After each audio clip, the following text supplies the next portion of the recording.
So welcome everyone. Full spiritual vibe I'm getting, all youth and truth and all people sitting with great postures. This is like the filmmaking bunch. All the people are sitting hunched. This is all the Sadhguru bunch, all looking bright. So I'm here today in conversation with Sadhguru, and the topic for today, or the area we are covering, is youth and truth, and we'll try to stick to stuff that's relevant to us. A lot of questions come from me personally, things that trouble me and things that I wanted to ask someone, and I thought it's a good opportunity. And we picked a bunch of questions from the people as well, from the general youth as well. So I'll start, Sadhguru. First of all, welcome to Hyderabad. You must have come several times before, I'm not sure. But I came here many times even before you were born. Oh yeah. He was already telling me he's been doing this since 37 years. But I already know he likes Hyderabad because he was appreciating the Hyderabad traffic police. He was like, these guys are good. So first thing, Sadhguru, I think I feel like I probably am a polar opposite of you, because I'm extremely flawed and extremely confused. I think I might have a multiple personality issue happening. I hate giving advice. Sadhguru gives a lot of it. Really? Yeah, I hate giving. No. I never give advice to anybody. Not I've taken advice from anybody. Oh, you've never taken as well? Because I never took advice, I never give advice. Okay. So there I've gone wrong. And I think a lot of issues, like I blame human nature in general for a lot of our misgivings. And I have like lots of doubts, questions, fears. And usually like you're drawn to some sort of people, you build a relation, you trust them. And usually these are the people you go to with your fears, with your doubts. These are the people you share your problems with. This is the first time I'm sitting with a completely strange man, a guru, and opening up to these fears and questions. So first thing, Sadhguru, is I would like to get to know you a little bit better. So my first couple of questions are about you. Can I proceed? My first question is, I'm not as aware as you guys, but I do watch some of his videos, and I'm always surprised by how do you have an answer to everything, like, and most of it makes sense. And my first feling was, Hey, what do you mean most of it, huh? As in, like, I asked you about happiness and you sold me inner engineering program. So other than that, like and I feel like common sense is very uncommon. That's already very uncommon, and I always wonder, how do you have an answer to everything, like? See, it's like asking, how come you see the tree? How come you see the people? How come you can see the camera? How come you can see ant and bird? Okay. No, I just got eyes. But I can see these things, but I don't have an answer to everything. No, this is… Suppose a person who doesn't have eyes asks this question. You can see a tree also, you can see a bird also, you can see an elephant also. No, I don't see all those things. I just have eyes and it sees everything. Okay. So I basically need to open… Yes, to bring that clarity. If you have clarity, whatever you see it the way it is. If you don't have clarity, you muddle it up in your mind with all kinds of things. Essentially, this is happening. This is an evolutionary issue in the sense. See, this development of the cerebra, of this cerebral activity, of this ability to process information and thought the way we are doing it right now, is a new happening in the evolutionary scheme of things. So you have a brain for which you don't have a stable enough body. So the brain is not functioning for you, it's functioning against you most of the time. What you call as fears, anxieties, troubles, you've romanticized all those things in the movies but essentially, it's your brain working against you. I think very tragically, one Telangana or Hyderabad television anchor recently committed suicide about 4 or 5 months ago, jumped off fifth floor or so. And then she left a note, "My brain is my enemy." Well, it took millions of years to get this brain to this state, and now it becomes your enemy simply because you don't create a stable enough platform. This is all human beings have to do. If you create a stable enough platform, then your intelligence will work for you rather than working against you. When it works against you, you call it stress, you call it anxiety, you call it fears, you call it confusion, you call it madness, but essentially it's just that your intelligence is turned against you. Please don't romanticize this, because your intelligence must work for you. If your intelligence turns against you, there is no force in the universe that can help you ever. So you're saying if we create a stable enough body to handle this brain, we will… I said a stable platform. Platform. Which body is included. And how do we create this stable platform? That's why I gave you the inner engineering program. How many days is this program? Oh, this can be just a weekend. A weekend? Yes. What we need is 32 hours of focus time. Okay. We can format it over the 7 days, evenings, or one strong weekend. Okay. But essentially we need 32 hours of focus time. So my next question was, do you have some sort of superpower, because this sort of clarity you have and how you can analyze everything and give a reply, I find it hard to see very rarely you see a person be able to do this. Now we have explained that it's a stable platform that makes you do it, but so there's this saying that give a man a fish and you'll feed him for a day, teach him fishing and you'll feed him for life. So I wanted to ask you, tell me how to develop this platform so that I don't need to ask you answers, I will go and give people answers. But… You will see this all the time around me. When people come initially, they come with 1,000 questions. As they settle down into practices, they are there for 10-15 years, they have not asked a single question. This doesn't mean all questions got answered, questions dissolved. So do you think if I do this engineering program, I'll have clarity like you and be able to respond to… If you do inner engineering program. Yeah, if did I just call it engineering? Okay. If I do that, I will be able to sit and give answers to people like this. You should also stop acting and be real.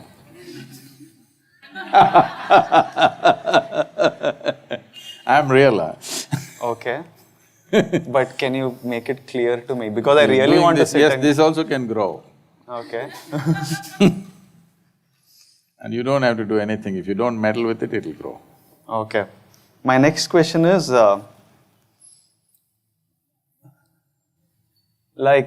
am the person I am because of various things that happened in my life, the decisions I've made, how I've faced, events happen in your life and how you react to them is how I've become the person I am. I'm wondering what happened to you in your life to make you the person you are today. What is it that happened in your life that made you take this path even? Or why you're sitting there and I'm sitting here? Maybe if those incidents… I think we have the same kind of chair, just to make sure. Why you're giving the answers and I'm asking the questions? Because you have questions. Why do you have the answer? I'm asking, what is it that happened in your life that turned your life this way? I asked all the questions that you're thinking of now, and a millionfold more questions when you were… much earlier than you, and invested my life into those questions. Did not ask those questions casually. Did not go and ask somebody else, what about this, what about that? Questions bothered me, and I realized, just listening to the chatter around you, none of them have a clue about anything. So, I invested my life into the questions. And you found your own answers? I did not find answers. My head became empty, even now. It's totally empty and clear. So, if you go and stand in front of a clear mirror, whoever comes, Whether konda comes or mountain comes, it will show. So does it mean to say the mirror knows the konda and the mountain and the elephant and the man and the woman who stand in front of the mirror? No, it's just clear. So right now you're just empty and that's what gives you this clarity, eh? See, when you say empty, see, it's like this. You have a much smaller beard, but you're trying to pull it. No, it's just a habit. When is the shooting? And there's maybe in You a need month. it little longer? Is it the reason why you're pulling it? No, it's just a habit, but I would That's love it to grow to that level. No, why I'm saying this is, our hands or our body can start doing something compulsively. If it becomes very compulsive, then people will say it's an ailment. Otherwise, people will say it's their personality. So personality is a mild ailment. When it gets very strong, people will say, oh, he's gone crazy. Yes? So, when the same happens with your mind, people think it's natural, it's not natural. Mind has become compulsive. Compulsive thoughts, compulsive emotions are happening. People say, this is my personality, this is how I am. This is not how you are. You have become like this accidentally. As you said, various situations and push and pull of life does this to people. So this is a choice that a human being has, that you either become an accidental person or a conscious person. The significance of being human is that we can be a conscious life. Why we're in some way better than other creatures is not because we are more competent. No, a monkey is far more competent in catching a ball, throwing a ball, whatever, you name it. In terms of strength, we are not comparable to other creatures. Only reason is we can live consciously. We can do everything that they do, we do the same things, but we can do it consciously. So if you cannot conduct the process of your mind, emotion and body consciously, then it becomes accidental or compulsive. That is not the way a human being should go, especially you being an actor. If you don't have a personality of your own, whatever person you have to play at that moment, you could be a total that person, rather than becoming a personality yourself. Because personality means a mask, essentially. In the Greek drama, the word persona meant a handheld mask. Those were days, there are only 3 actors, but there are 10 characters in the drama. So these 3 guys will take on different masks, hold it and do those dialogues. This is how the drama was done. So when this mask gets stuck to your face and you can't remove it, that's called a personality. So why do you need a personality? To do different kinds of activity, you need different kinds of personality. People who've been around me for long enough, they have this trouble of seeing me. I will warn them, see, I'm going to change my persona now. Watch out, I'm going to change everything about me, don't think I've lost it and don't fall off, hang on. Well, some people have the wisdom to hang on, some people will lose it and they'll fall off.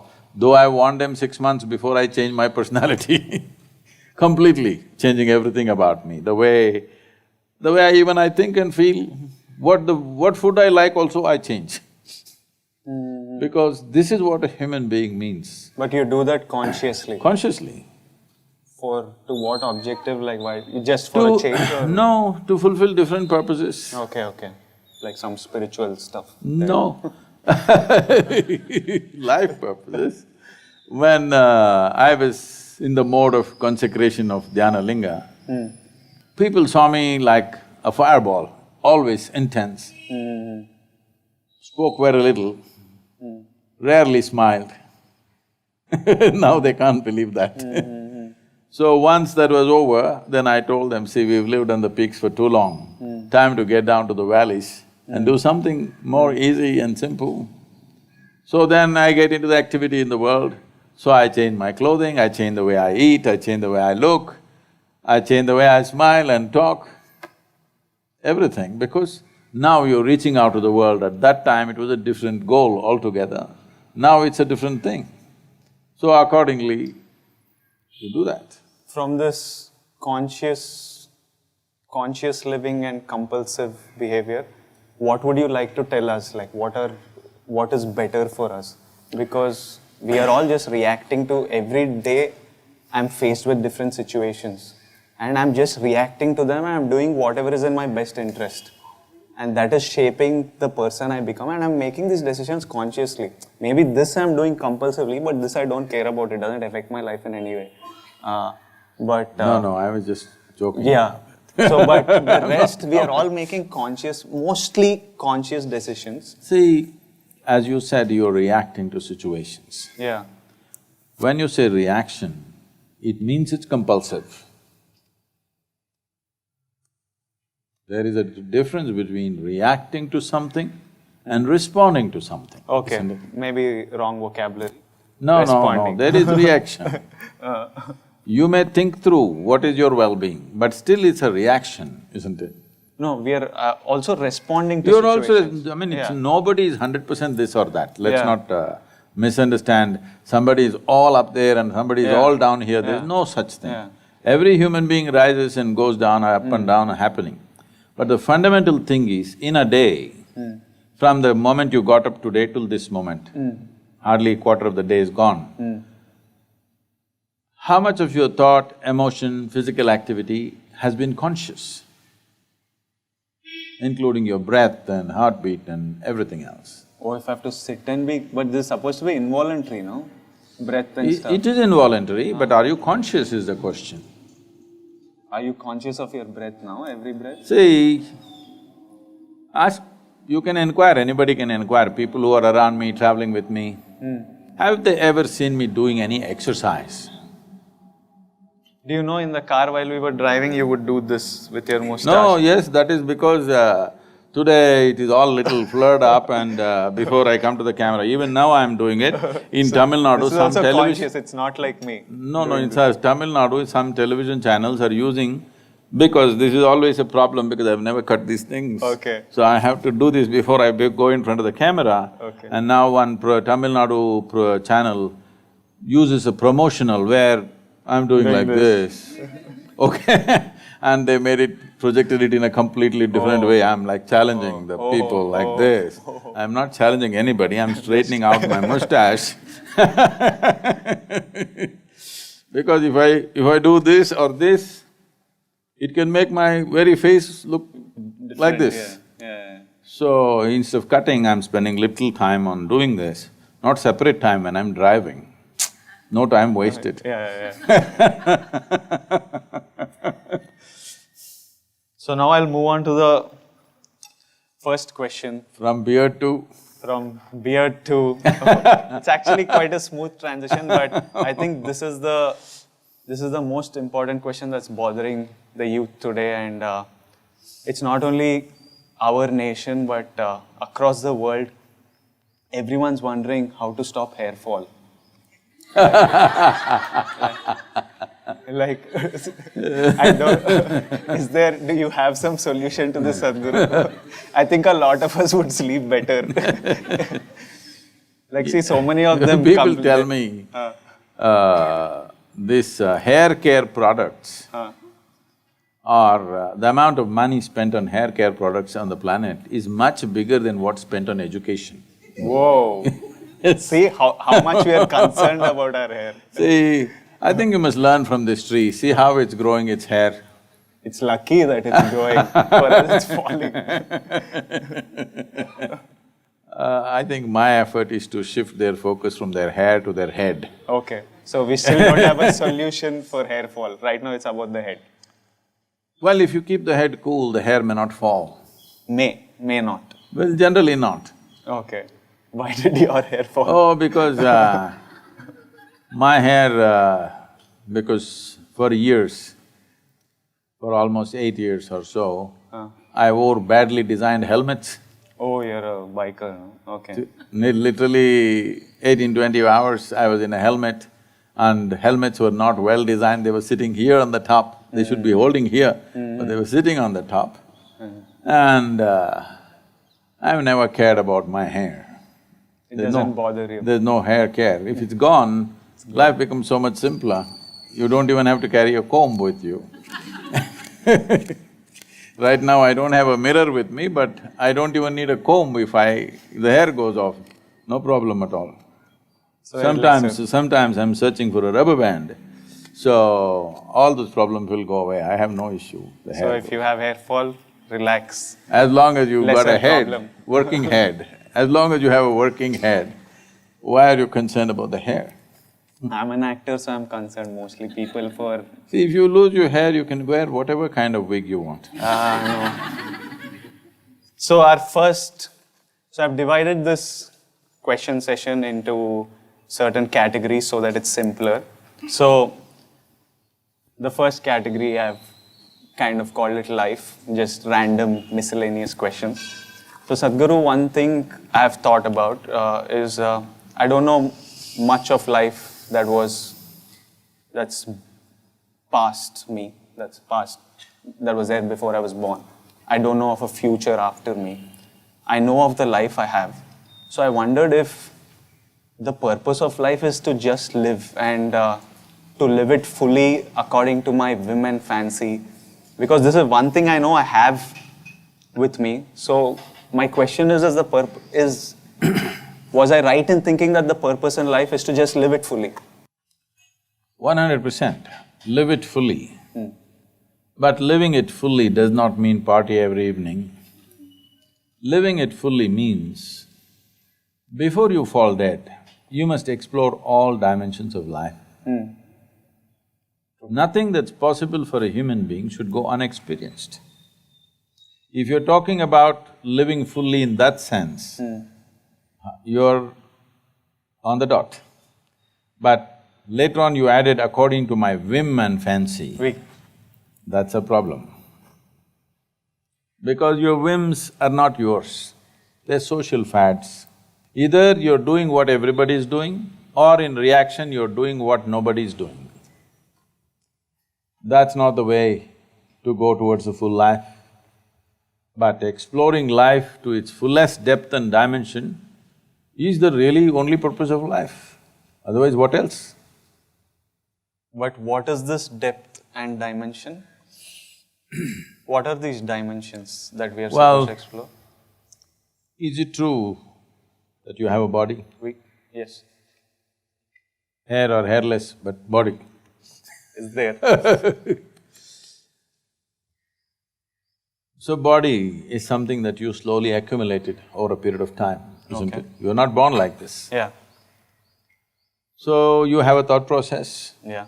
The content or the data for this thought process, also you accumulate over a period of time. As you say, many things that happened to me, decisions I made, what I did and did not do. Emotions also accumulated. Yes. What you accumulate can be yours, cannot be you, isn't it? Okay. This samosa, is it you? It's not. If you eat it, I might extract some nutrients from it if there are any. no, it becomes you, isn't it? This body is just this. Yeah, till it's in Just the the food you have eaten, isn't it? Okay. So, this is not you, but it becomes you. Okay. It's not true, it's still not you. Then Most people don't get the point till you bury them. When you bury them, they understand the body was not me. So what you call as my body, what you call as my mind, is something that you've accumulated. It's like, my car is parked there. If it's a new car, you think it's you, because if somebody makes a scratch on it, your heart will break. So, inanimate things are becoming you. This means you are giving up human life totally. When something inanimate becomes you, obviously this phenomenal life and the exuberance of that life is lost. So the moment you get identified with something that you've eaten, the moment you become a samosa, if you eat lot of them, you will become a triangle like that. Yes. Some people don't know when to stop the samosa eating, they will become like a triangle. So, if you get identified with the samosa, this is me, is it a tragedy or no? Or do you call it as exuberant life? No, it is a tragedy. It is a tragedy. So if you get identified with the body, it's a kind of tragedy. If you get identified with the heap of information you have in your mind, that's another kind of tragedy.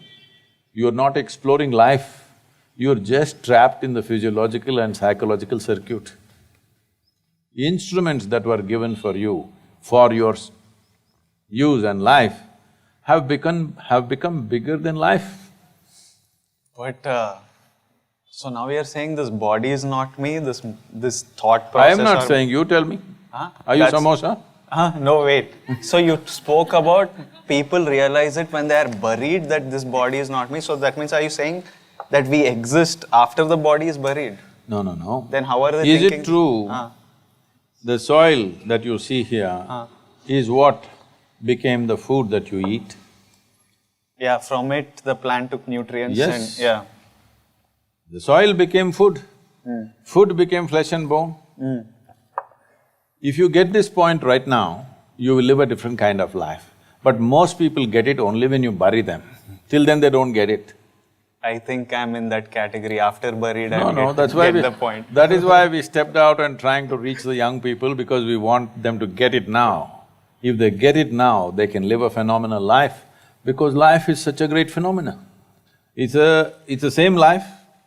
See, when it comes to body, that's your body, this is my body.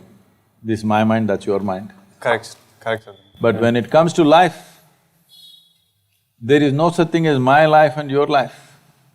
There is just life. The tree is also life, the bird is also life, you're also life. The very cosmos is a living cosmos. You just captured some amount of life. That is what life is supposed to be. Life does not… See, today when people say, my life, you're supposed to understand, they're talking about their career, they're talking about their relationships, they're talking about their car, they're talking about their home, they're talking about their dog, they're talking about something else, the accessories of life. These are all accessories of life, including your body and your mind. The life is the most precious and the most phenomenal thing happening here.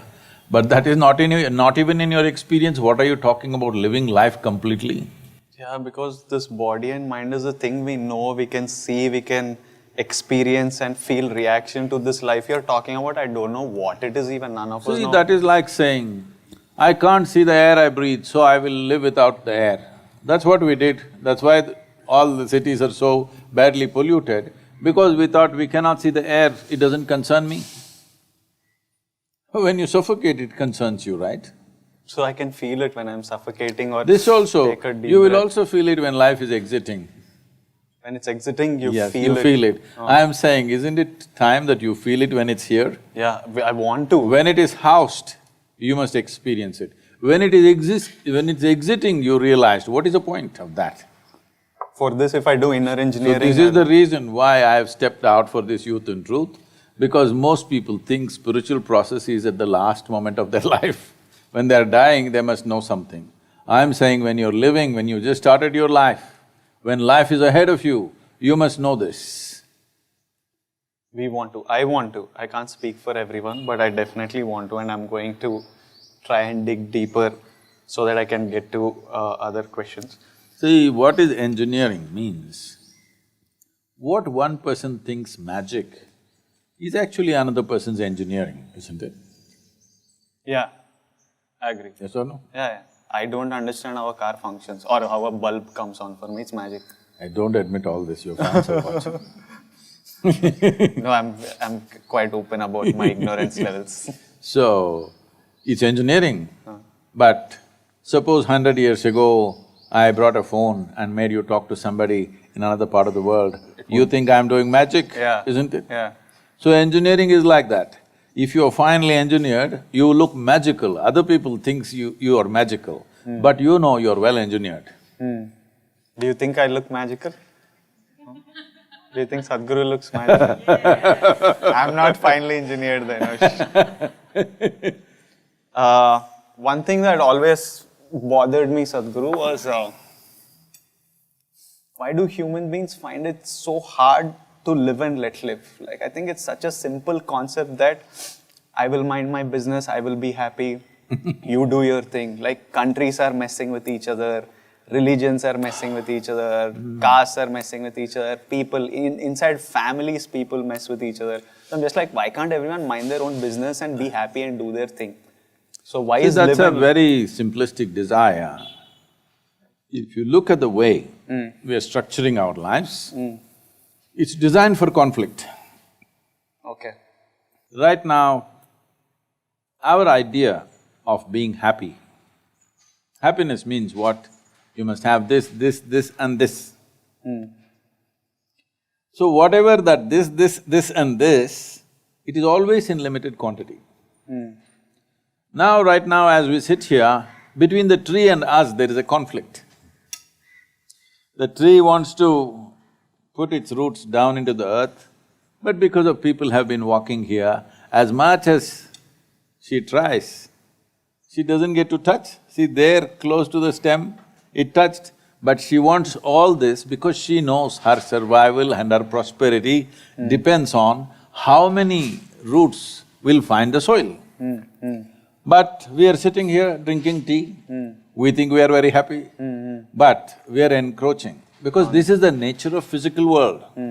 Because physical world or the physical itself has happened because of a defined boundary. Now, through the physical world, you're trying to achieve something which is not physical in nature. Your happiness was never physical, your joy was never physical, your love was never physical, it's something that you experienced. Certain pleasantness of life within you, which you gave names to it. But now you're trying to achieve the non-physical through physical means, and now as you expand, you will find it doesn't matter if you remove all the trees on the planet, still you're not happy. Not even healthy after some time, forget about happy. So this is always happening. Once we relate our experience of life to what we have and don't have, now conflict is inevitable because what you can have is always limited. Physical is always going to be limited because it's a world of boundaries. Without boundary, there's no physicality, isn't it? Without a defined boundary, there's no physicality. Now, you are a Deverakonda. Well, your ancestors settled for a small kingdom, but if you give them little power, they would like to occupy the next kingdom. In the history books, we will write, I come from the Vijayanagar empire. In the history books, if you read what glorious victories our Krishna Devaraya had, we are all very proud of it. But victories are never glorious, that's what the history books say. Victory is shameful, brings a whole lot of death, injury, widows, orphans. This is how victory is achieved always in a war, isn't it? Yeah. Because those who won write the history, they will describe it as glorious. Yeah. But those who lost, Misery. usually those who lost more people, more wealth, more misery, everything. Yeah. So, when we are looking at it this way, that our happiness is in having more, then conflict between individuals, conflict between communities, conflict between nations is inevitable. So this is why spiritual processes become important. This is why do you think I'm coming and meeting all this, all of you film stars and business leaders, all kinds of influencers, is because we want to make spiritual process the mainstream. Spiritual process does not mean looking up, looking down.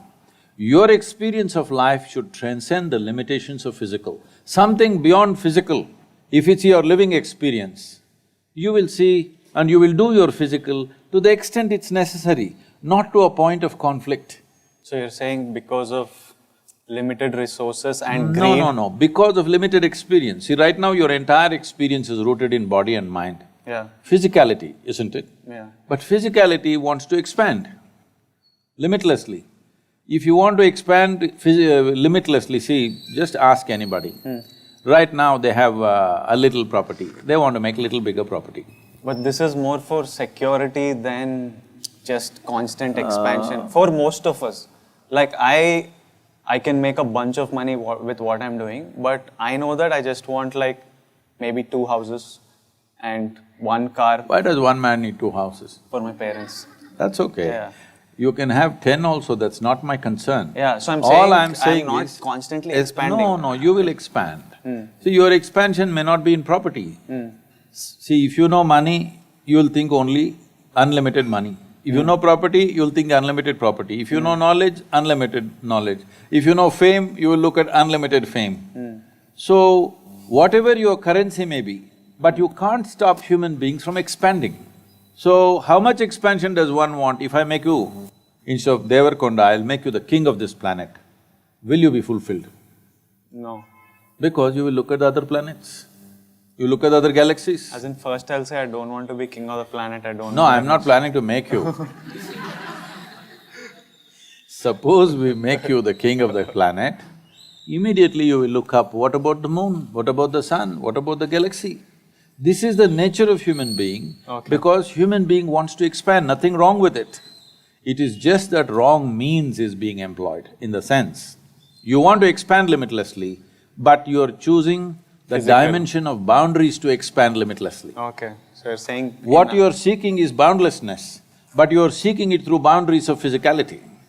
So unless your experience of life goes beyond your physical self, this is how it'll always be. Conflict is inevitable. But then this is something most of us will never end up doing. That is why we are saying, why this effort right now to touch the youth, to touch the world, is to bring what is called as, in Tamil Nadu we said, Orusattu Anmikam, one drop spirituality. Spirituality does not mean you have to take sannyas and walk on the street or do something else, sit in a temple, this is not what it is. Within you, your experience is little more than body and mind. Something beyond that has become a living experience for you. If this one thing happens, you will naturally function consciously. This compulsive need to expand will go away, because once you touch a non-physical dimension, then you're boundless. Once there is an experience of boundlessness, you understand physicality has to be managed. In this world, we have to make space for the tree, the ant, the bird, the elephant and the other people also. Not as a philosophy, but as a living experience. This is all coming from some sort of greed and expansion. I wouldn't use the word greed. This is longing to expand limitlessly, which is essentially a spiritual desire finding physical expression. Wrong means, it's like you're driving your car but you want to go to the moon. If you try very hard, you will be in Hussain Sagar. Maybe we are doing it unconsciously. Totally unconsciously. This need to expand is very unconscious. See, the need to expand is wonderful, otherwise human beings wouldn't progress. But it's being conducted unconsciously, and we have misunderstood this longing to expand limitlessly as a physical need, because right now our experience is limited to physical self. So, this is one question in the segment that comes from a boy called Bapu Chaitanya. So Bapu wanted me to ask you, is being patriotic or is patriotism good?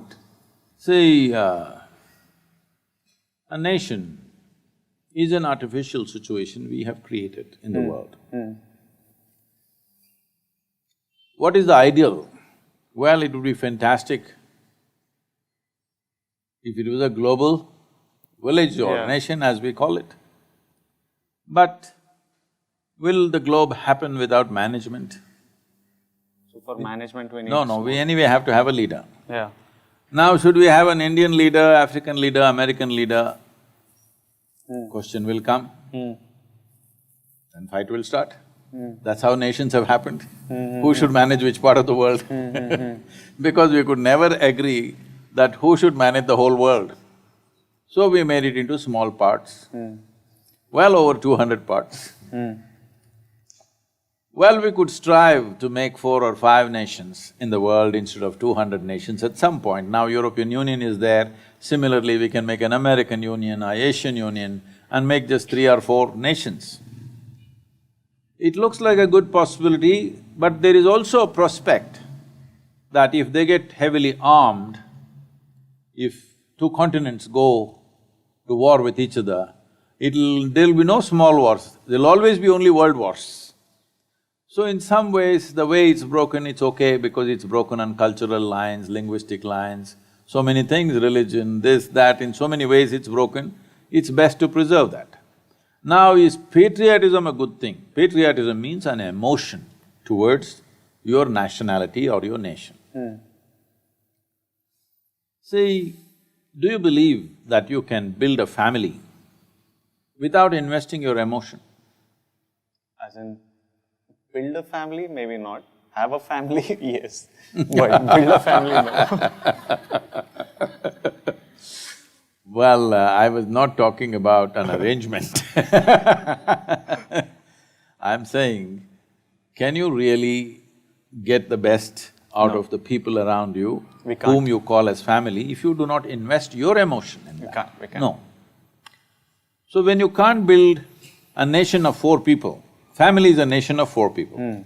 If you can't build a nation of 4 people, how are you supposed to build a nation of 125 crore people without investing emotion in it? Is this emotion ultimate? No, but it is an immediate need. And a nation is the largest amount of humanity, volume of humanity that you can handle right now. 125 crore or 1.25 billion people is a world by itself. So do you need emotion? Yes. This emotion must be graduated as a nation grows into different levels of evolution. Right now, we have a nation where over 400 million people have not eaten properly yet. Even today, there's a report in the newspapers saying that the World Health Organization says the most underdeveloped children on the planet are in India. We are not dying anymore, but we are underdeveloped. Skeletal system is not growing fully. From first day, they have not eaten properly. The necessary nutrients are not there to develop a full-scale human being.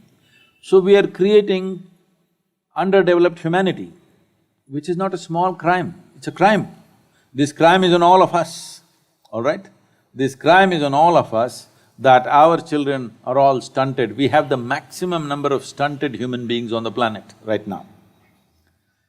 When it's like this is not a time for debate whether we should invest our emotion or not.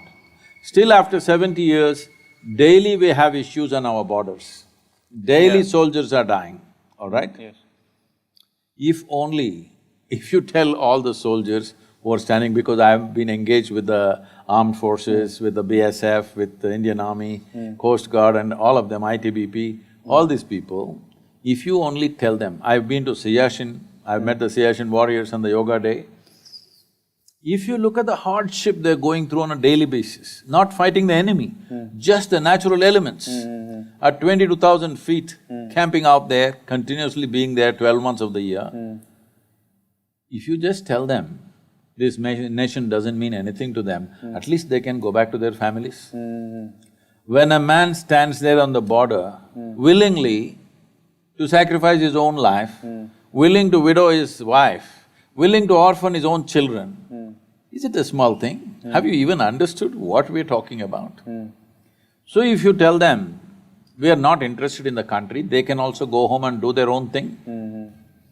So, these are different levels of evolution in a country. Right now, sovereignty of the nation is constantly under threat. And millions of people, nearly 500 million people are not even fed properly.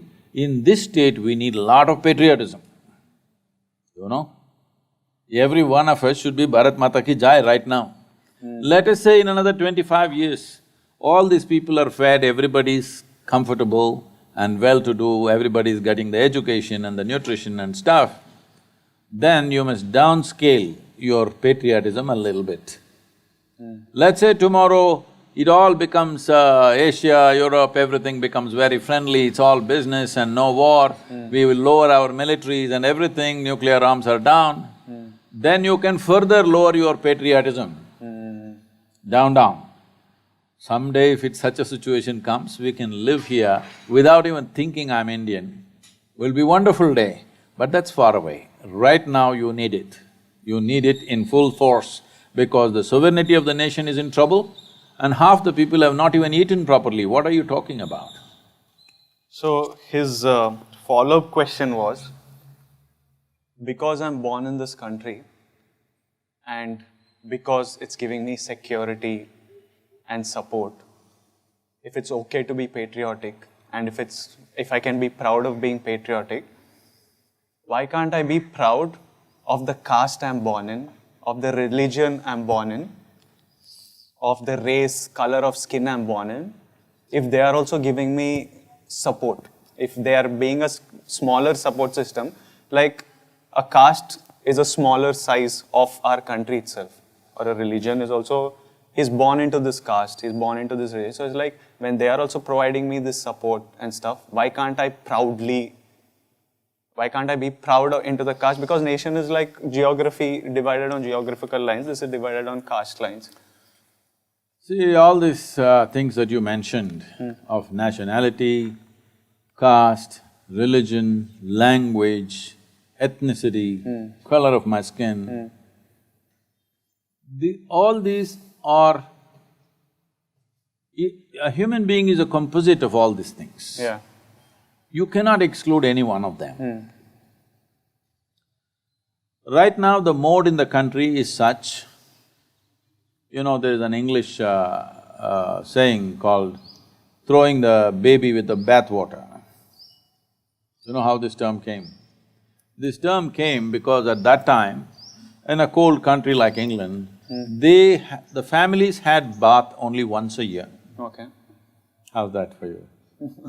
Not in India, okay? Even 10,000 years ago, we were still having bath every day, but English had bath only once a year. Okay. Because a cold country, from October onwards, it's cold, cold, cold, only end of May, June, mid-June. Okay. So at that time, they have a family bath. So big bathtub. First, the man of the house will take the dip. If that guy goes in and comes out, it's already turned dark. Not because he lost his skin color, because 1 year of muck. Yeah. Then all the men in the house go. Then the women go. Then the children and babies go. So it happened sometimes that there are so many children and everything, they put them in this big tub which is murky, you can't see anything. When they want to throw the water out, some babies got thrown out. This entire thing of a bride carrying a bouquet came from this culture because the bride smells so bad. She has to have a flower bouquet, otherwise you can't go near her. This is all this is the fragrance of the flower made her attractive. Otherwise, because she's gone into the tub after all these men. Oh, after all the… So, we are throwing the baby with the bathwater. In this culture, the caste and creed was created as a transference of knowledge and skills. Yeah. Because we understood in those days that whatever skills a father has, he is naturally prejudiced in favor of his children. Yes. So he will teach it in a best possible way to his own children. Yeah. So the family traits and culture always went like this. Yeah. This is the only reason Caste. why those who want their children to be really educated send them to Gurukulas, away from the family, where there is one man who's risen above his identities of blood and he is going to teach the best to their children, but the rest of the skills, simple skills of carpentry or blacksmithery or whatever else is needed on a daily basis, this was transferred only through the family. So they maintain this close thing. A blacksmith's family means they eat in a certain way as it's necessary for their type of work. They will marry only a blacksmith's girl because she knows how to make the fire, this, that. If you marry a carpenter's girl, she won't know how to do this. So it is from this they did. Out of this, a phenomenally kaleidoscopic culture we created. It's so fantastic. From one community to another, they're living side by side in the neighborhood. For probably 100 years, 2-3 generations have lived. But the way they cook this home and this home is distinctly different. Okay. If I go to any house, if I just smell the seasoning, I just tell them what caste you belong to. Okay. Just if I smell the seasoning, I know what caste you belong to. Do you think we still cook it as… If they're married if they're married in the same thing and traditionally women who are trained in that are there, but today most women are going to school and college, they never spent enough time in the kitchen, so Now things Everybody change, yeah. smells like pizza or whatever, that's a different thing. But it is so distinctly different. You should not destroy this. The only thing we need to take away is the discrimination. Unfortunately, our differences became terrible discrimination, that we started treating people badly, this profession is low, that profession is high, if you are doing this, we will treat you badly. This discrimination we need to take, but right now we are trying to level out the whole culture, which is not going to work, and if it works, it'll be a very poor nation. We will become like other nations where everybody eats only burger, okay? Here also people are beginning to eat only burger. I have nothing against anything, but the thing about a human being is to do things in an aesthetically correct way. I don't see how it is very civilized or correct to take food which is about 7 inches tall and open your mouth 7 inches and eat it. That is the way of a crocodile. That's not the human way. We have been taught to eat in a certain way because a human being wants to do everything in a beautiful way. Dog also eats, cat also eats, but we want to eat with style. We not only want to nourish ourselves, we also want to make it into an aesthetic process in our life. If those things are taken away from our life, what is the point in the name of leveling out the society? Well, if you make everybody into monkeys, we will all become same, of course. You just have to genetically push back everybody to be a monkey, we'll all be one kind of monkeys. That is not the intent. It is perfectly fine to be proud of your culture, to be proud of whatever you belong to, but if you have the sense to appreciate how other people are different, you also appreciate the difference. They are different and you must appreciate the difference. World is colorful, India is as colorful as it is only because all of us are so different. Every 50 kilometers you drive, people are different, they speak differently, look different, dress different, eat different, everything different. So it's fantastic, we must keep this color in the country. This color has not come just like that, 10,000 years of maturity to get this color. We should not destroy this colorful nation by believing in some kind of a silly, leveling out business. But at the same time, it's very, very important that we remove the discriminatory aspect of it and we learn to appreciate all the differences that others have. My next topic is on love. This is an age where we all… yeah, where we all fall in love and we all love to love and we all love being loved. So my first question is, all you need is love is a popular saying, and I've been told by people that like, money is not the most important thing, love is more important. If we have love, we can be together, we can be good. But I come from a school where I'm like, dhanam moolam idam jagat. I'm like, what will I and you love, and if we don't have money, what will we even do? So my question is having a life full of love and not much money better, or is like going for ambition and working on our careers and making lots of money and security, but then maybe you don't find the right person, but you settle or whatever. So what is a trade-off? Because it is a trade-off. We don't have time to do both things, like most of us don't. So I was told some things were going on in the WhatsApp and stuff, that in Hyderabad, after the demonetization, women are beginning to marry for love. Women are making so much money, Sadhguru. So, I would like your definition of what is it that you're calling as love? First of all, that's another question. Like, my personal feeling, like, I don't know. I've felt love, but I don't know how to define this word. I think this is a word that greeting card companies came up with to market stuff. And one more issue I had with love is, because it's so untangible, when I say I love you, you say I love you, we could be completely… Hypothetically. Hypothetically, like, when someone says I love you, I think maybe she means that I will give a kidney, I'll give my life for you if you're in trouble. And maybe when I say I love you, I'm like… No, she only said I'll give my heart, never the kidney. No, but to that extent, that I will do, my life is yours. When someone says I love you, they could mean that.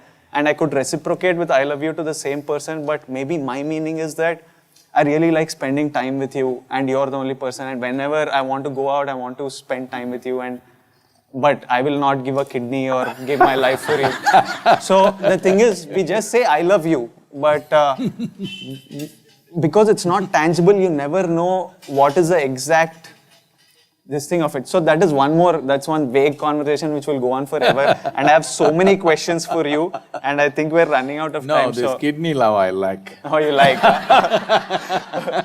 But tell me what is better. This is an answer I need.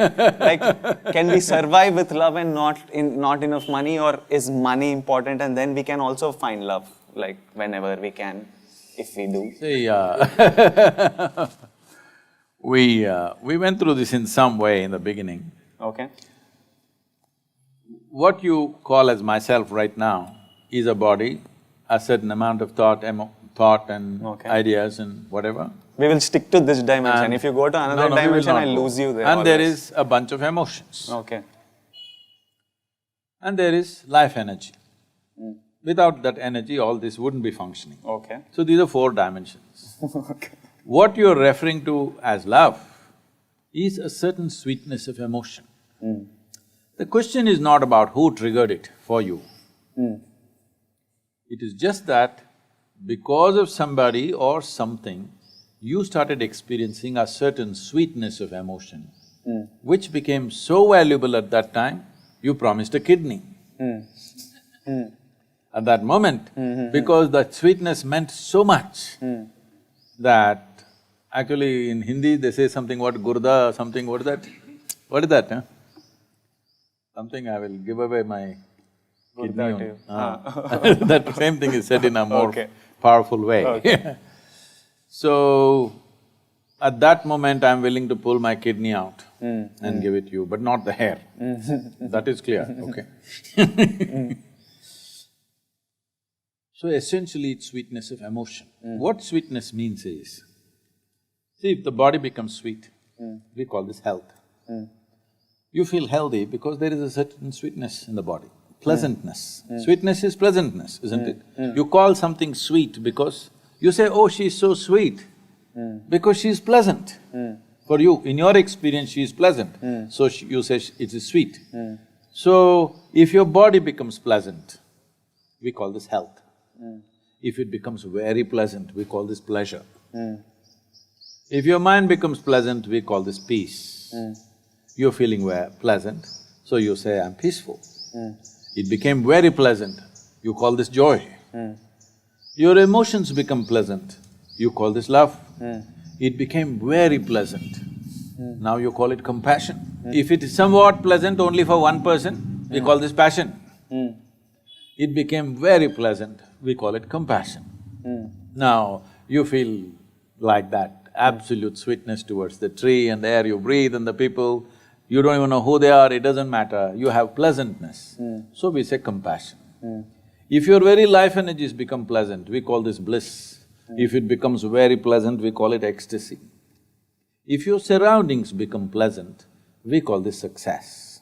So right now what you're doing is, you're pitting sweetness of emotion versus sweetness of the surroundings.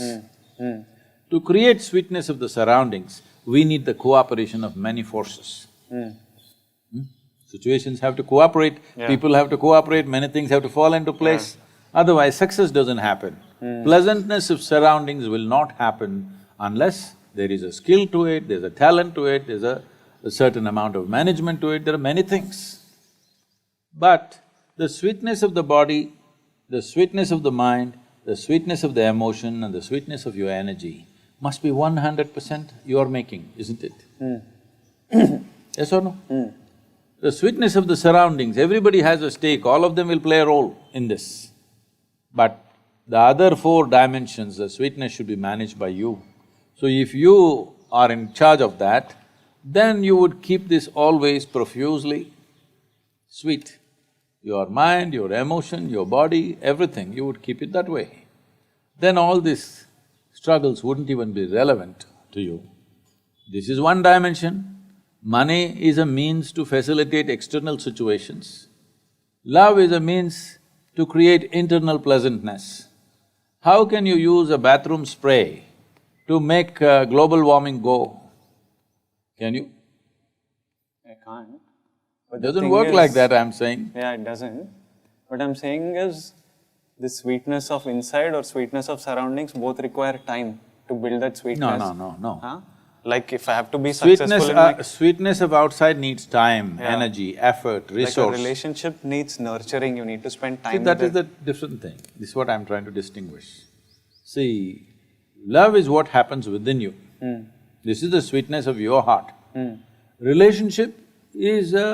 sometimes it's hard work. Oh, when I'm talking about love, I'm not talking spiritual, this is all No, I'm relationship not talking only, anything everything. spiritual. There's nothing spiritual, this is emotion. Okay, See, right now, you're smiling. yeah.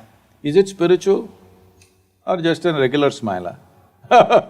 Spiritual dimension I don't understand. That is I'm what, full you ground. don't have to understand that because you don't even have to name it that. All I'm saying is, if your body is feeling pleasant, you feel smile. healthy Yeah. and nice. If your mind is feeling pleasant, you feel peaceful and joyful. If your emotion is feeling pleasant, you feel loving and compassionate. So, why do you want to call it spiritual, non-spiritual nonsense? There's no such thing. So right now you sit here, you have very sweet emotion, not towards anything or anybody, you're just sitting here, sweet emotions. Has it happened to you? Nobody need to be there, just like that. If there is something, you share it. If there is nothing, you can sit here with a very sweet emotion. Now relationship is hard work. That is external success. You have to build it, you have to manage it, there are many aspects to it. While the other person may be looking at your external situations too, all right? They're not just looking at the sweetness of your heart, they're also looking at what you're wearing, what you're driving, how you are, who you are, everything they're looking at it. Yeah. So, a relationship involves those dimensions, you cannot say it is completely free of that. Well, when the Gurda thing happens, maybe little bit they will cross that. But it doesn't mean it's completely free of that, no. It's always involved, physical things are involved, isn't it? This sweetness, what did you call love? Sweetness of the heart. Sweetness of your emotion. Sweetness of my emotion, if it happens with 2-3 people, then… It cannot happen with 2-3 people, it can only happen within you. Okay. It only happens within you. If it is happening within me… No, 3 people are stimulating it.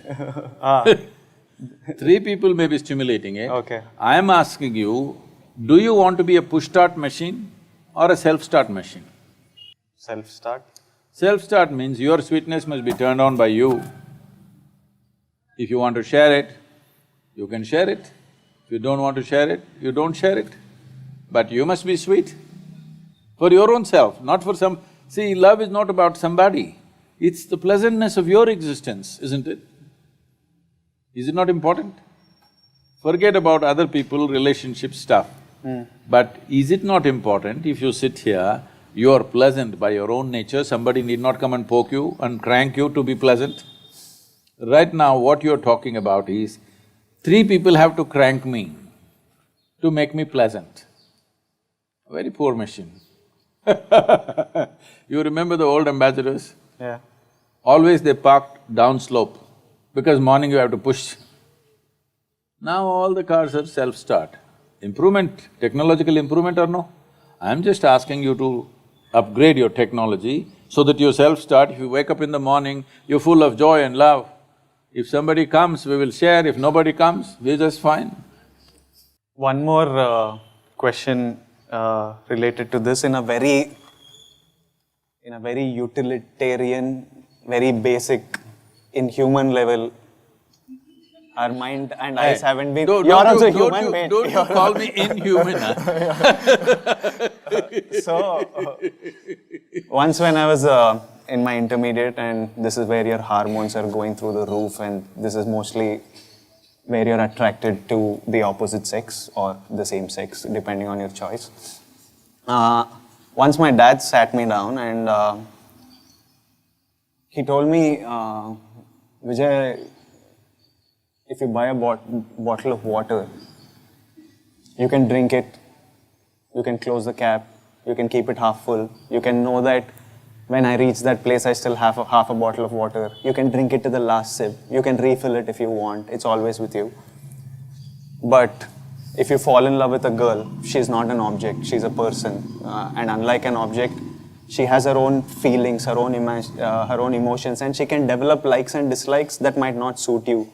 She might make decisions that you might not think are in your best interest because she has her own life and she has her own choices. So it was like, what he was trying to do was, he was telling me, focus on your career now, because that will always, if you work towards it, it will always pay back. And for love, once you're settled and stuff, you can spend time on it. Right now, it's about career. If I was a girl, he would tell me the same thing about a boy.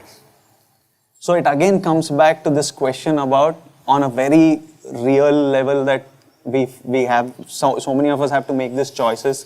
Where do we pursue ambition with all our intensity and time and energy, or do we, when you find the right person, do you try and, it's hard to find this balance though, because it's very competitive these days, and you have to give it all to survival's you need to work harder to beat the competition and survive.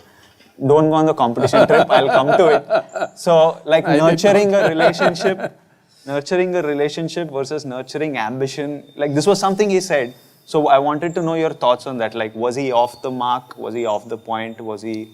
No, in his own way, what he's trying to tell you is, there is a time to build yourself and there is a time to live. If you try to live too early, then life may not stay with you. You may end up in a place that you yourself will not like after some time. So essentially he's saying, first build your life, then you try to live. But if you try to live too early, it won't last and you won't have a big life, you'll have a very small life. And one more thing is, we all love being loved. I'm talking again on a relationship level, that's all I know. No, let's settle this. When you experience love, it happened within you or here? I know you in the movies you're showing all those heart marks flowing this way and that way in Instagram and all that, but when you felt it, it happened within you or outside of you? It happened within me, but as a response to something. In stimulation. That's why I said, do you want to be a self-start machine or a push-start machine? Somebody has to come and stimulate, only then you will feel sweet. So you're saying without any stimulation, I can sit here and just feel full of love and feel happy and stuff? If you're self-start. Whoa, that must be a cool place to be at, like to See, feel it is cool. It's a cool place to be at. We have to try and get there someday, like… That's why in engineering. But first have to pay rents. First have No, the paying rent will not even be a concern. When… Yes. Because you can just be under a tree and No, be that's full not of the love. point. It's not being under a tree. Being under a tree is fantastic, but it's not about that. See, right now, small things are being made big because most people don't need an enemy. They're doing fine by themselves. They are self-defeating all the time. Their own thoughts, their own emotions trouble them more than the world, isn't it? Why are your thoughts and emotions working against you? Should they be working for you or against you? Which way is it? But yeah.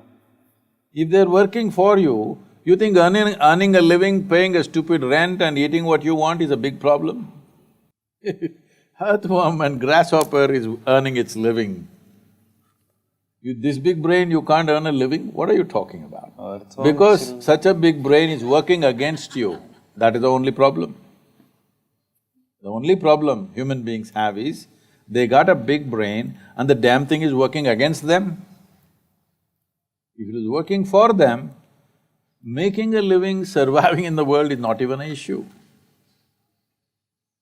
That's why I feel like all problems are…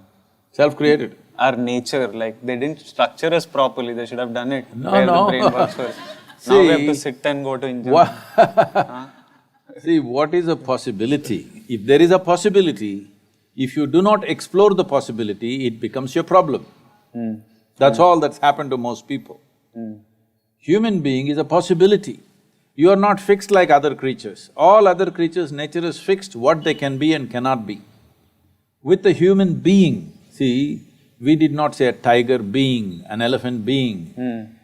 We only said you, human being. Yeah. That means you know how to be. If you know how to be, will you keep your body, mind, emotion, energy in the highest level of pleasantness? Yes or no? Will you be blissed out or miserable? I'm asking if you know how to be. I would like to be blissed. Yes. So should we call you human being or human animal? You're a human being because you're the only one on this planet who has the capacity to be. That means you know how to be. If you know how to be, you will definitely be blissed out. If you're blissed out, what is the problem? Paying rent, earning a living, managing relationship, is it a problem? Everything you will do effortlessly. Now, you are not fulfilling the basic aspect of being human being. You're not being, you're trying to do everything else. Do you think I'm capable of inner engineering from your time with me? I can't meditate 5 minutes. I feel like I'm wasting time. I feel like it's the most unproductive thing type. I'm very restless. No, that is because you've done all the wrong things. I didn't even try it properly, but… What I'm saying is, when it comes to doing things with the body, what one person can do, another person cannot do. When it comes to the mind, what one person can do, another person cannot do. But when it comes to the inner dimension of the life, all of us are equally competent. Okay. Nobody is better equipped than anybody else. Okay. I am not better equipped than you, it's the same thing. Only thing is, I paid attention to that dimension, you did not. If you're willing to pay attention, it is as much possible for you as for anybody. 32 hours. 32 hours of focus time to start with. So my next question is, Shakespeare once said… You missed out, focus time. Yeah, I will… No, I we'll think- keep you focused, don't worry. with a whip. No, we have other ways. You think I'm such crude technology? Whatever This is makes very it high-tech. function. This is very high-tech, no whips, no torture. We have other ways of doing it. Like, I would love it if you just like touch something and it'll happen. Like without sitting, like That if you also- just touch me like this and inner engineering happens. That in case I act in a movie with you, I'll do that. Boom. And you can act. Find some way, no, Sadhguru, you found answers to so many things. Find Yes. one way to shorten this 32 hours. Focus time. We have, for certain people, we have shortened it much more. Okay. But generally, for most people, 32 hours. Okay. You must understand, normally in engineering, in ancient times, used to be 12 years. Oh. One solar cycle, 12.25 years you must stay with the Guru. From 12.25 years, 32 hours I have made it. Good job.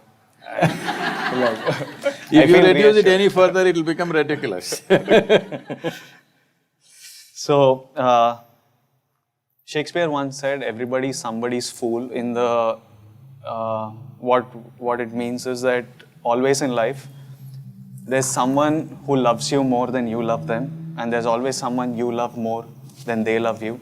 So, a lot of people I've met are in situations where they have to choose between the one that loves them or the one that they I love. thought that happened only in the London society, it's happening in Hyderabad also. Here also, everywhere it's because now we are meeting a lot of more people, I interaction, understand, but why exposure. don't you pick the one that you want? Why are you in the wrong place all the time?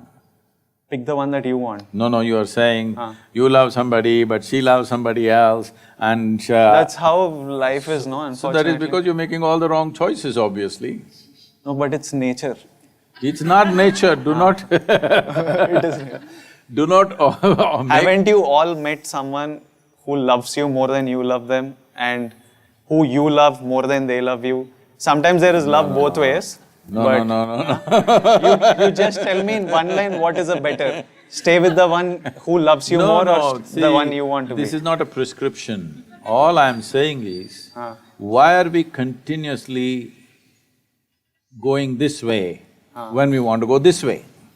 If you want to go this way, please go this way. You want to go this way, you go this way. Now it is one Now what we. you're… I'm like, which way? What you're asking is this better or this better? Yeah. There's no such thing. No direction in the world is better than the other. No person in the world is better than the other. If you put your heart into something, it becomes wonderful. It is not the best thing. It is just that for you it's wonderful because you invested your involvement. But from there, if they don't invest, gone, no, Sadhguru? That gives you a lot of freedom. So you're just saying hit and trial method, like go No, for no. it. No, I'm your saying energy. that gives you a lot of freedom because you experience love and they don't, and they won't bind you, it's very wonderful. It's not, Sadhguru. It's not at all wonderful. Because you are looking at a transaction. Transactions, you have to use your brains, not your heart. Okay. So there you have to think what is best for our future Yes, and… if it's a transaction, in transaction you have to use your brains. You're talking about a love affair. So there you have to use your heart. In a transaction, then you must use your brains. My next topic is one of the most controversial, but it's religion. Does religion serve any purpose, Sadhguru? Like in these times, like is there any purpose to religion? So you must understand this. In the East, in this culture, in India, we don't have a religion. We've never had a religion. Dharma, just… Dharma means a law. We have laws. Right now, to drive on the street, there is a law. Between husband and wife, there is a dharma, a certain kind of law. You must maintain those things, otherwise, however close people are, things will go bad if you don't maintain certain things. Between father and son, there is a dharma. Between the king and the praja, there is a dharma. Like this we created. Of all these things, we said, these dharmas have to be debated in every generation and be amended and amended continuously. But there is one dharma that you do not amend. This is called as Sanatana Dharma, that means the eternal law. Sanatana Dharma does not mean a religion as it's being claimed today. It means an eternal law. What is an eternal law? Physical is always transforming, evolving, changing. So that cannot be an eternal law, you have to fix new laws. See, there was a time, suppose with an axe, within half a day if you can bring down this tree, you would be a hero in this village. Because just clearing the tree was such a big feat. Yeah. But today if you bring down this tree, if you as much as bring an axe, we're going to arrest you and throw you in the prison, all right? So now the dharma has changed because the situation has changed. When it was a time when the entire region was forest, to build your home, to build a village, if you could knock down a tree and make space for people to live, people thought you're a hero. But now if you cut the tree, you're the enemy of the people. So dharma has changed. So we said all the dharma should change, but one thing should not change, which is the eternal law. What is the eternal law about? A dimension which is not physical. Again. For that, there is no change of laws. Okay. It is the same law. Okay. So this is called as Swadharma or Sanatana Dharma. So the knowledge or the dharma of the self beyond the body is Sanatana Dharma. So that is what we valued most because that is permanent. Rest of the things are changing and evolving. All this culture got disrupted because continuous invasions for 1,000 years. Everything got disrupted. People who are repositories of this knowledge, everything were killed and all kinds of things we've gone through. Let's not revisit that. But essentially, whether you take Hindu way of life, Jains, Buddhists, Sikhs, nowhere there is a God. There's no God. All the people whom you worship are people who walked this geography at one time. Yes or no? In Telangana and Andhra Pradesh, there is history of Rama walking down to Sri Lanka and again walking up. People celebrate those places where he sat down, where he stayed for 2 days, where he did this and that, so many things. They were all just spreading this dharma or… No, they were just living their life. Okay. Unfortunately, their life occupied them with so many tragedies, kidnappings and wars and stuff. But I'm saying there is proof that they walked this planet, they walked this country. Okay. We worship them because they showed that they had something in them which would not change no matter what kind of drama they went through. Wars happened, kidnappings happened, death happened, all kinds of horrible things happened in their life. But they were free from it. So because the highest value in this culture is freedom or liberation, which we refer to as mukti, if you listen to the conversations of your mother or maybe your grandmother, in daily conversation, without uttering the word mukti, moksha, karma, prarabdha, there is no conversation in this country. Yes or no? Every day, not spiritual conversation. Daily conversation, if they sit down and stand up, they'll say, yo, karma, prarabdha, mukti, moksha, when will I get mukti? This is the talk always, because the entire country was invested towards liberation, not God. We use these people as symbols of liberation. Even though life put them through all kinds of trials and tribulations, they remained above it. So we see that they are free. They are in a certain state of freedom that the physical world never disturbed them. But at the same time, they were not withdrawn. They were actively engaged in the physical world. Fighting a battle means absolute involvement, isn't it? When you're pitching your life out there, can't be any more involvement in life. So they're absolutely involved, but at the same time untouched by life. So we worship that quality because they're representing mukti, they're representing absolute freedom from life. So it's because of that these people became symbols, whether Rama, Krishna, Buddha, Guru Nanak or whoever, they all became symbols of mukti. Even when they were living, they were free. Actively involved but free. But does the religion serve a purpose? You're saying it is like a rule book that we follow to stay civilized? No, there is no rule book in India. But you called it the law. See, the law, that's what I said.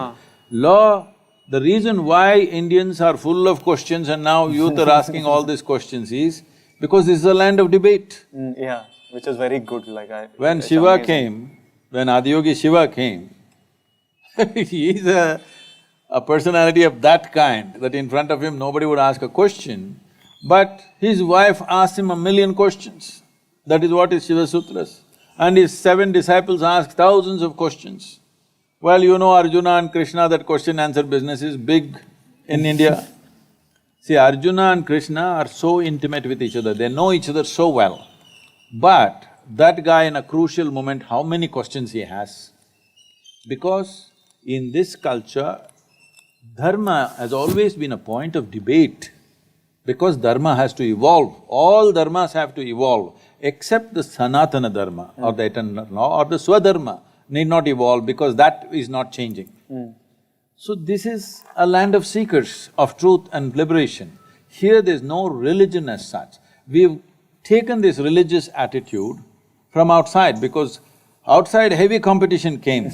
Once it came, we thought we must also organize ourselves like that. We are trying to, but we will never will, because the best thing about Hindus is we are always confused. No, it's a very good thing. Confusion means you have questions in questions. Otherwise, you have stupid conclusions about everything. The idiotic conclusions that people have made have destroyed this planet, killed millions of people around the world, simply because somebody has an idiotic conclusion about everything in life, isn't it? So, we don't have this is it kind of book. Our books are all debates. So people think we are confused. But we don't think confusion is a bad thing. We are joyfully confused. That's a great thing. You have concluded something. If I ask 2 questions, your conclusion will fall apart. That is why if I ask a question, you will kill me. Questioners have always been killed in every other culture, do you know this? They ask a question, you kill the man. That's one way of handling the questions. But if you entertain the question, it will lead to more and more and more. And this is how we've always been. So this is a godless, religionless land. But we have managed this culture well because this is based on human consciousness, not on heaven, not a ruling power up there. Here we have always managed humanity by activating human consciousness. We told you your life is your karma. What this means is, your life is your doing. Nobody managing it from anywhere else. Essentially this whole movement, what I'm calling as inner engineering, is a movement from religion to responsibility. This is where we need to go. That every human being who sits here is responsible for who the hell they are and who the hell they're not. What they are and what they are not, they are taking complete responsibility for that. Only then individual human beings will live well, only then a nation will live well. Some of the questions I'm asking with regards to religion is just like… You're just trying to get me into trouble, I understand. No, it's actually…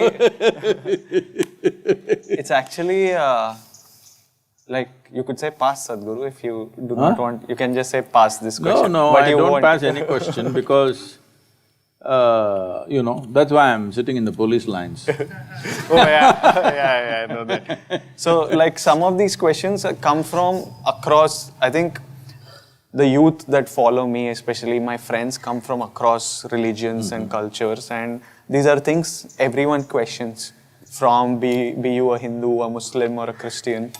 I think everyone… So I'm asking, some of these questions are very general, they don't come from any particular religious point of view.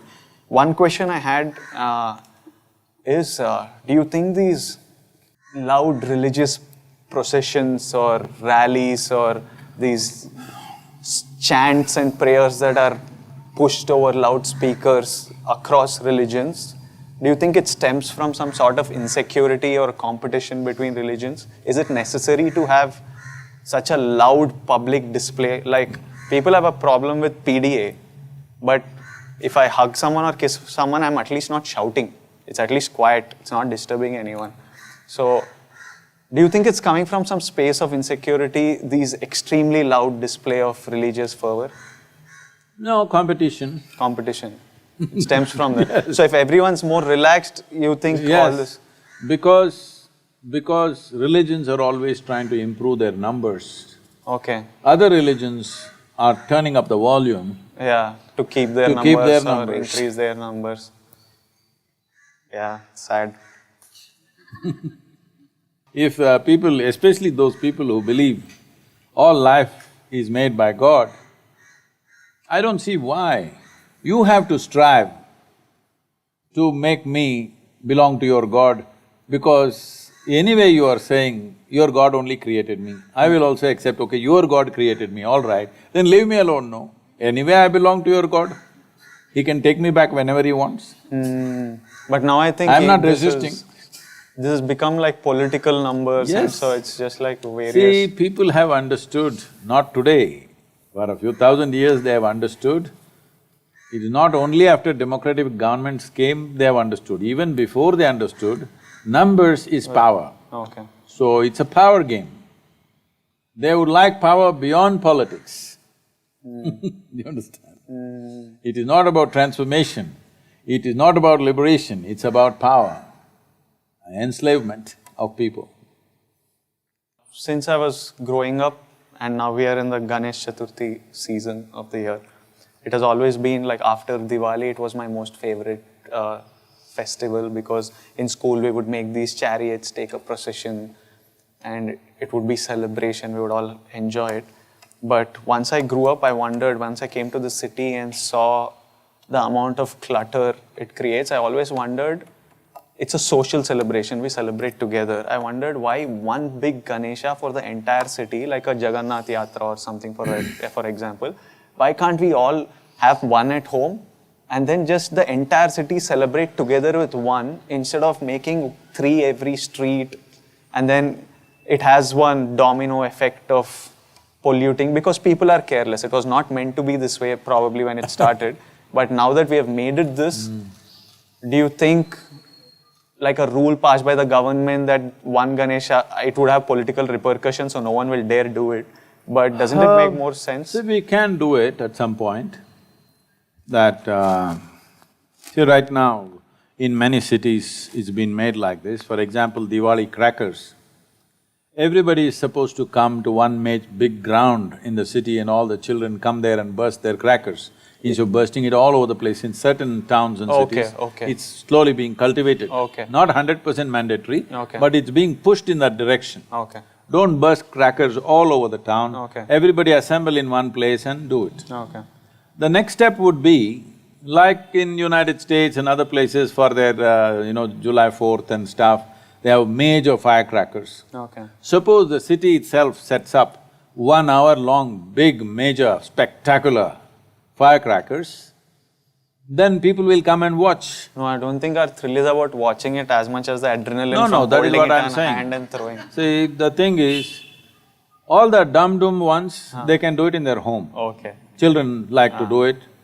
Oh, we thoroughly enjoyed it. I will not deny to the children of this day that they should not burst crackers because somebody thinks pollution. If we are polluting with crackers, next 3 days, let's walk to the office. Compensate for Yes, yeah. that's all. You can't take away every aspect of culture using pollution. I think it's a very motivated push that certain people are doing, which is not right. Coming to the Ganesha, it's very much a possibility. But maybe one will not work for the entire city when a population is like So huge. 15 million, 20 million people. One may not work. Probably for every area or every 3, 4 extensions, maybe a population of 1 million, one. So if you have 15 million population, 15 Ganapatis, they all come to one place and in one big procession they go, the entire town participates in that, would be fantastic actually. It is a direction in which we have to push. We made some attempt. We have done this with Pongal in Tamil Nadu, there are 4 days of Pongal. There's one Pongal for the implements and other things, there's one Pongal for the people, one Pongal for the animals which work with us in the farm, and there's one Pongal for reaching out to people, our neighbors and everything. So like this, there are different Pongals.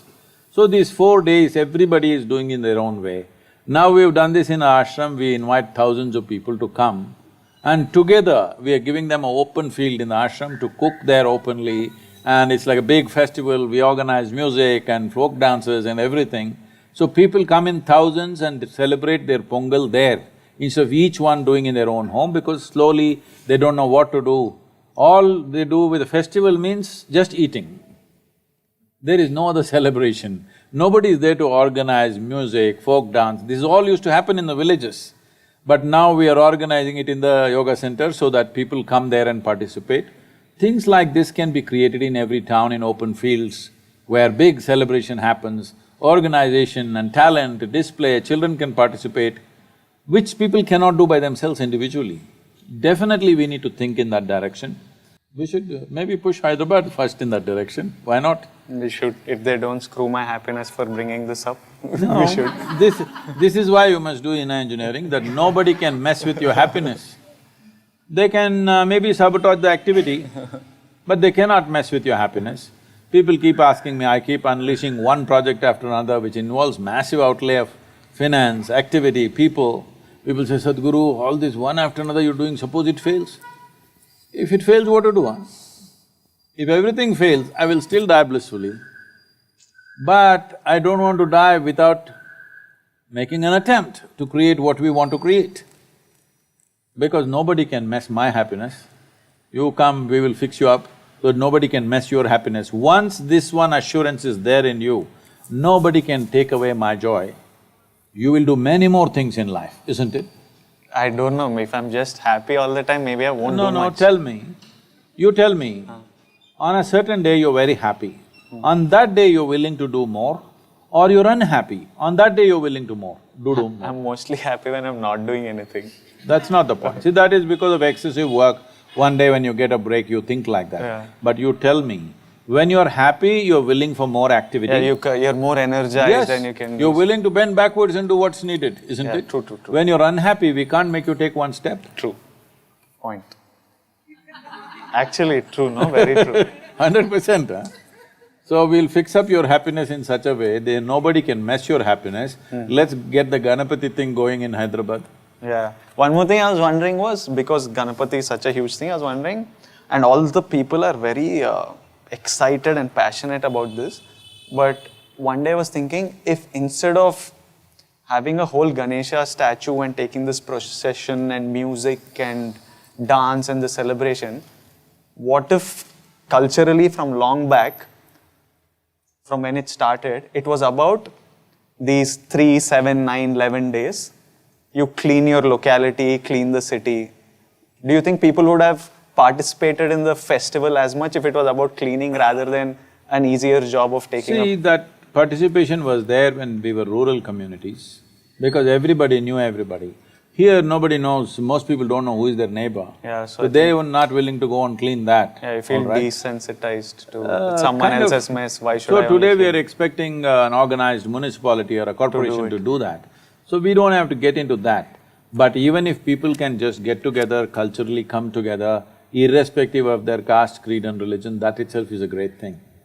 That is cleaning up the society, not the streets. And in that we can always bring, after the Ganapati festival, after the procession goes, the street should be cleaner than the way it started. Not that after the procession goes, it's a heap of filth. That awareness if we bring, it's good enough. Yeah, we have to try. I think they've been trying it over years to do No, more. they don't know how to do mass movement. You tell me, if we… I don't have the time right now, but if I stand up, we can easily do that.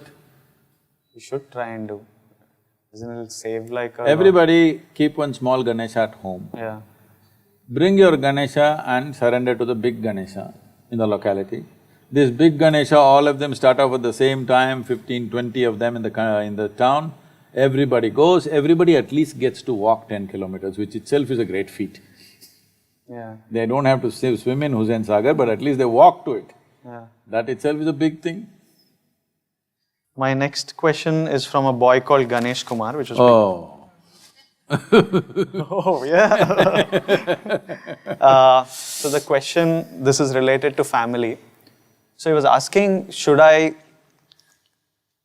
care and be concerned and put effort towards family who don't care about you as much? They are my family, but they don't care, they don't show any sort of appreciation for what I do and how much effort I'm putting.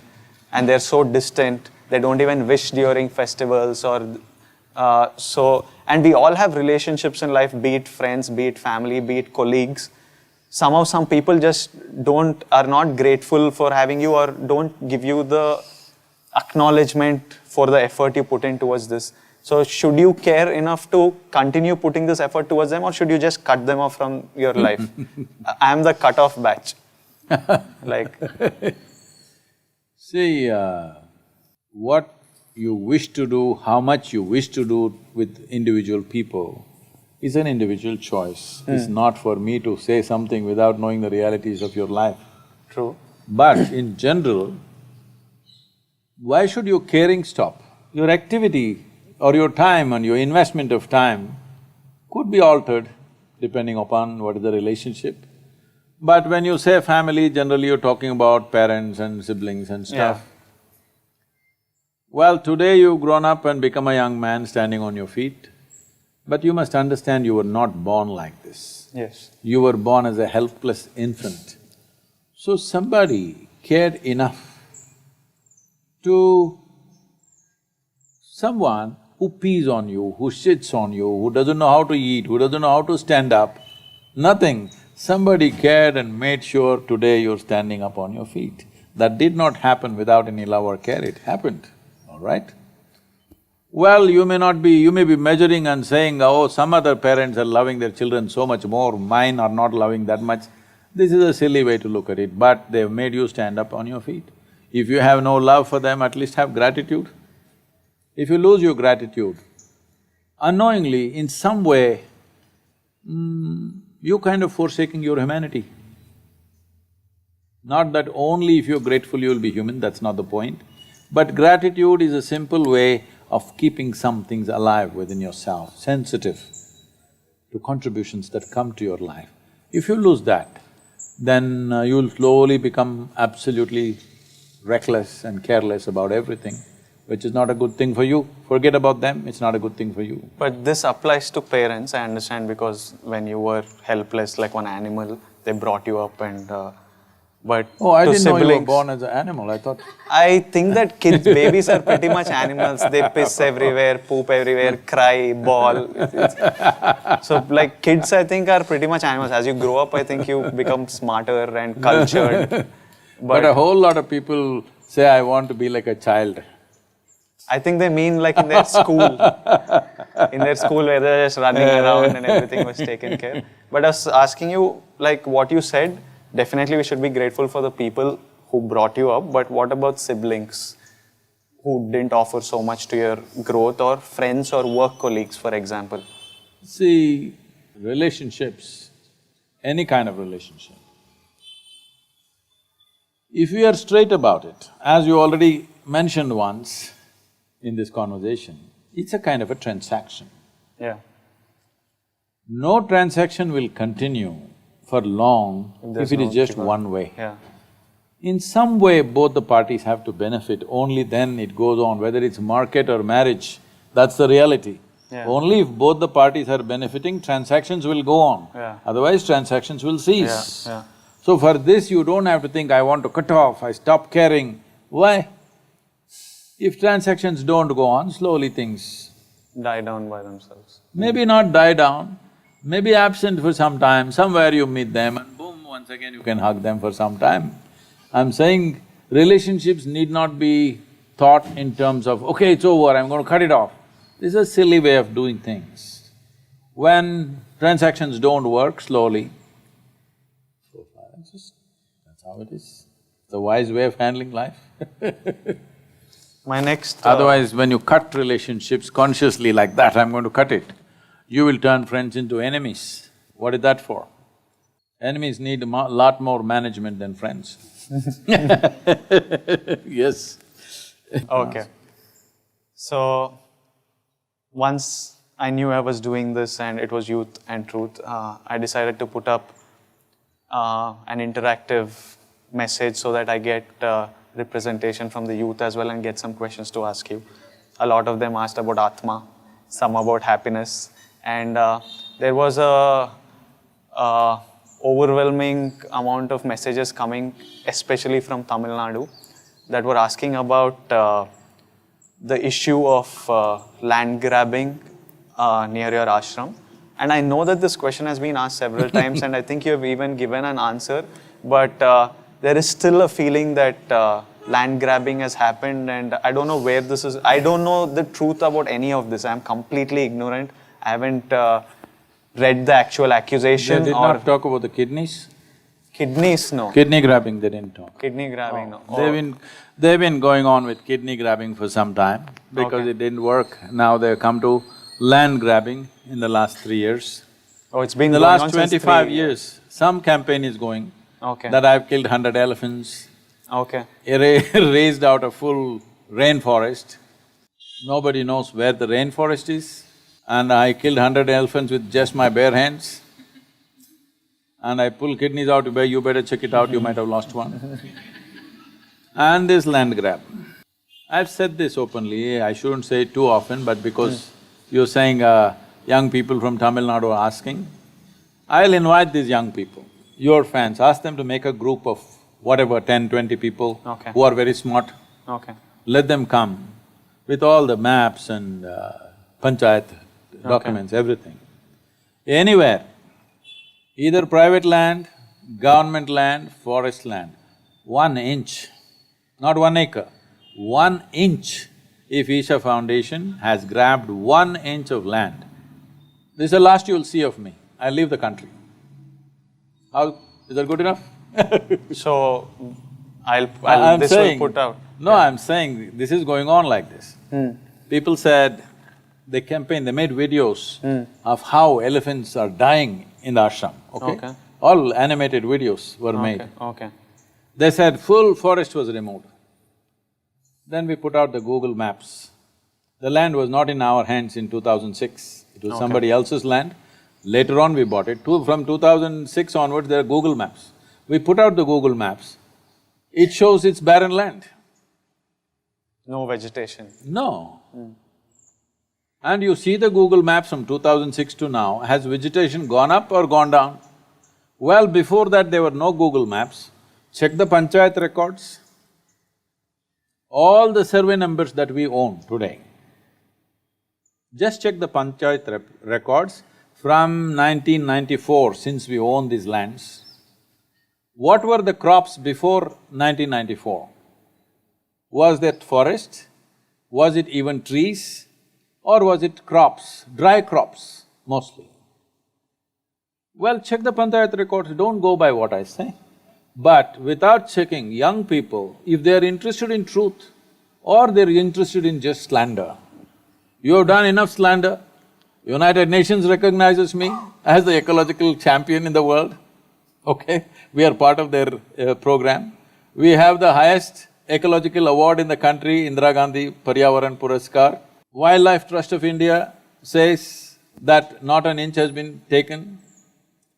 Forest Department in Tamil Nadu says there is absolutely no encroachment.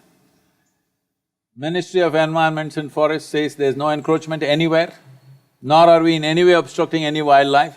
In fact, we've blocked all the hunters and others and sandalwood cutters and everybody, so we've made enemies, of course. We made enemies from vested interests, and they're going on for last 25 years. Young people must be interested in truth. I will open all the records. Panchayat is there, forget about my records. I'll open the gates of ashram for you to come and stay there for a week and investigate everything. Talk to all the agencies concerned. If 1 inch is taken, only 1 inch, if it's taken, I'll leave. Is that good enough for the young people? Have all these been put out, the Everything UNESCO, is there on the website. Okay, oh, all the documents, Yes, everything awards, is etc. there. This just goes on, simply because it's a motivated media. Anonymous media on the social media thing, they just go on saying the same things. So if they're genuine, if these fans of yours are genuine youth concerned about the ecology, concerned about justice in Tamil Nadu, please let them come and investigate whichever way they want. I'll open the entire document segment, it's all digitized, our documents. We'll open the entire thing, you can look at it. Then go and refer to it in the panchayat documents, that is also reasonably digitized.